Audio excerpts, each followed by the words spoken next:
They may have played the happiest BFFs on TV, but in real life, the cast members of Friends haven't exactly had it easy. I mean, some have seriously struggled with the fame and fortune catalyzed by the long-running hit sitcom. Others battled intense personal drama involving loved ones or found themselves tangled up in messy legal proceedings. From cheating scandals to strippers to run-ins with the law, the personal plot lines of Joey, Monica, Rachel, Chandler, Phoebe, and Ross have been just as complicated as their on-screen antics. Whose wedding invitations got lost in the mail? Who took cosmetic surgery a little too far? And who really ticked off their neighbors? After Matthew Perry revealed that he can't even remember 3 seasons of the show due to substance abuse, we decided it's time to take a closer look at the darkest secrets of the cast of Friends. Hey everybody, I'm Andrew Caravella. On social media, you can always find me on Air Andrew. All right, let's go. First up, Matthew Perry, battling addiction for years. So Matthew Perry, MP for short, who played self-deprecating funny guy Chandler being on the show, has been open about his struggles with substance abuse, which sent him to rehab twice during the peak of Friends' success. The now sober actor managed to shock us once again when he admitted to BBC Two Radio via USA Today in 2016 that his addictions caused him to forget filming 3 years of Friends. Quote, "I think the answer is I don't remember 3 years of it," end quote. Perry said when asked to pick his least favorite episode of Friends, quote, "So none of those somewhere between season 3 and 6, end quote. Perry previously spoke about his addictions to alcohol and pills to People in 2013, admitting at one point he couldn't stop. "Eventually things got so bad that I couldn't hide it, and then everybody knew," he said.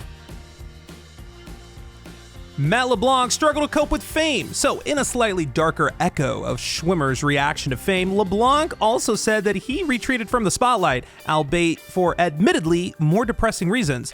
Speaking with The Mirror, the actor who played carefree Joey Tribbiani said the show's incredible success created a situation where he could barely leave the house because he felt completely burned out.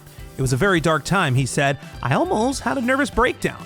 Around 2006, LeBlanc retreated to his Californian cattle ranch and focused his attention on being a good father to his daughter, Marina, who was diagnosed with cortical dysplasia, a condition which affects the brain, bones, and motor skills. At just 11 months old, LeBlanc reportedly spent his years out of the limelight almost entirely with her. "Spending time with her is the best thing I've done," he said.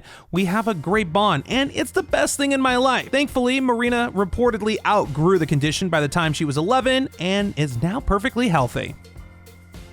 And now let's take a look at Schwimmer turning into a total recluse, because in a 2016 appearance on the Hollywood Reporter's podcast Awards Chatter, David Schwimmer revealed that becoming an instant celebrity following the immediate popularity of Friends in '94 wasn't all it was cracked up to be.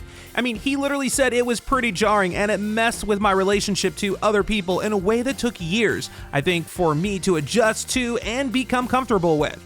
The mega fame that accompanied his role as paleontologist Ross even became an issue for Schwimmer's entire approach to acting, which he described as to observe life and to observe other people, an activity he could no longer do while going unnoticed.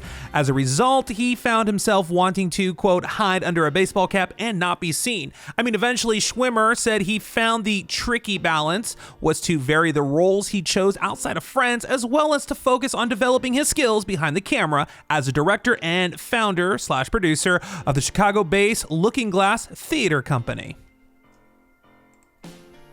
How about LeBlanc getting 2 DUIs? Because speaking to the UK's Telegraph in 2014, LeBlanc revealed that he has been arrested multiple times for driving under the influence. Quote, "Twice, I think," he said, while discussing his character's DUI arrest in season 3 of the sitcom episodes. "When I was young and stupid, I wasn't driving fast, just crooked. The press never got hold of the mugshots. I was lucky." And how about Lisa Kudrow being sued by her ex-manager? In 2014, a jury found Lisa Kudrow in breach of contract after a lengthy legal dispute with her former manager, Scott Howard. He filed his suit in 2008, claiming Kudrow, who played flighty musician Phoebe Buffay, owed him residuals from when he still managed her, like, from all those reruns of Friends. After years in court, the jury ruled in Howard's favor, and Kudrow had to fork over $1.6 million. To put that in perspective, that was only a little more than what she made for a single episode of Friends in 2004. And who could forget Jennifer Aniston angering her ex-boyfriend's widow? Because in a 2015 interview with the New York Times, Aniston dropped a seemingly innocuous tidbit about an ex-boyfriend who died of cancer decades after their split. She said, "He would have been the one, but I was 25 and I was stupid. He must have sent me Justin Theroux, her then fiance, to make up for it all." Now that very ex was none other than actor Daniel McDonald, whose widow did not take kindly to Aniston's comments. Speaking with Inside Entertainment via Ace Showbiz, Mariani accused Aniston of exploiting her ex-husband's memory and charged that, quote, he would not have approved of all this uninvited attention due to his past relationship to Jennifer. Now, Mariani went even further, insinuating that Aniston knew better than to make a comment like this in the media, and that she should have been aware that it would be later dissected and exploited. She continued, quote, I am sorry that Jennifer did not realize the treasure that was Daniel when she had the chance, long before he and I met and long before he died. It pains me to read the headlines that allude to her losing him tragically when in fact she was not even there or present during his long and difficult illness. That said, perhaps Daniel's gift was to teach her how to love and appreciate Justin Theroux. Wow, shots fired, literally. As far as we can tell, Aniston has not publicly responded to Mariani Malihi's comments.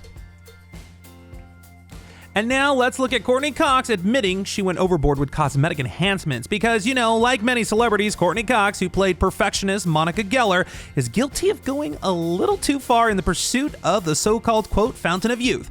Long rumored to have had all kinds of plastic surgeries, Cox eventually opened up to New Beauty in 2017 for a frank chat about what she's done to maintain her youthful look. Quote, I grew up thinking that appearance was the most important thing. That's kind of sad because it got me in trouble. I was trying so hard to keep up and I actually made things worse. She confessed to getting a little injection here and there or filler, a lot, which led to people noticing, which also led to recommendations for more procedures. Quote, the next thing you know, you're layered and layered and layered. But I'd see pictures and think, oh, is that what I look like? And I'd ask a friend and they'd say, oh God, no. Eventually, Courteney Cox had all of her fillers dissolved and pivoted to more natural procedures such as laser treatments, dietary supplements, and something called microneedling, which she says is used to strengthen your muscles. And now LeBlanc allegedly blindsided his wife with a divorce. Wow. Gotta love Hollywood. In 2006, LeBlanc shocked everyone, including his wife, Melissa, when he filed for divorce. Sources for People claimed at the time that Melissa was, quote, absolutely blindsided by the decision and had hoped for a reconciliation. Now, that turned out to be impossible because LeBlanc was already dating his Joey co-star, Andrea Anders, as early as January the very same year. According to People, some allege LeBlanc's relationship with Anders was one of the causes of his divorce, but LeBlanc did not comment. Perry missed a Friends reunion. In January 2016, the internet lost its cookies when NBC announced that the cast of Friends would be reuniting for the first time in years for a pre-taped special honoring the career of director James Burrows. Quote, we'd like to get all 6 of them in a room at the same time, but I'm not sure we can logistically pull it off. This according to an NBC Entertainment chairman, Mr. Robert Greenblatt, at the time. Indeed, much of the disappointment of Friends fans everywhere, Perry's camp soon announced that the actor would not be at the event because he was in rehearsals for a play in London. That's a pretty fair excuse. Plus, he did tape a message for Burrows that aired during the special. However, every other Friends cast member made it to the celebration in person, making Perry's physical absence feel strange, vaguely deliberate, and kind of lame. And last but not least, Jennifer Aniston didn't invite half the cast to her own wedding, because also not on the guest list for Aniston's surprise nuptials to second husband Justin Theroux, half the cast of Friends. Yep, just days after the news of the nuptials hit TMZ, it was revealed that co-stars Matt LeBlanc, Matthew Perry, and David Schwimmer were not in attendance. Quote, if she wanted me there, I would have been there, LeBlanc told People, adding, I think she's happy and that's all I care about. It was a surprise to me as well, said Perry. I wasn't invited, so what can you do? So much for being friends. Thanks for watching. We'll see you next time.